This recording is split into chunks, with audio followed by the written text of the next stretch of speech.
ए क्वेश्चनटा सीपीओ आसाला the shehnai is a reed instrument with how many holes along the tube are answer हो 7 holes तार से पचार कौन ना सेहना इंस्ट्रूमेंट रे केतटा होल थाए अलोंग द ट्यूब माने ट्यूब आड़ को केतटा होल थाए 7टा होल थाए। सो आम किसी की पॉइंट डिस्कस करवा सेहना भितर it is a reed instrument माने कौन ना एमती गोटे इंस्ट्रूमेंट जोटा कि कौन ना भाइब्रेट होता है साउंड प्रोड्यूस होता है in which 7 holes along the tube माने ट्यूब आड़ को 7 होल थाए which playing melody by opening and closing with them fingers। Okay जो फिंगर द्वारा कौन से होल गुड़ा को ओपन या क्लोज करके साउंड प्रोड्यूस होता है। It is known as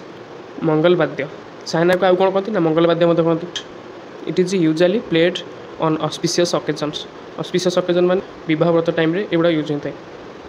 such as कौन मैरेजेस टेम्पल फेस्टिवल ये सब फेस्टिवल गुड़ाक सेहना यूज होता है। The shehnai is considered to have come to India west Asia यहाँ आम कौट आई ना वेस्ट एशिया आई India believes this instrument travelled to China from India केत स्कॉलर मैंने विद्वान मैंने आपको कौन बिलीव करते हैं ये इंस्ट्रूमेंटा चाइना रू भारत को आई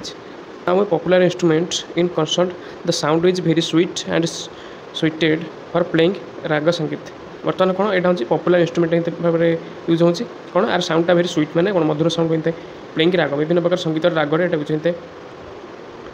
In early 50s, this instrument Ustad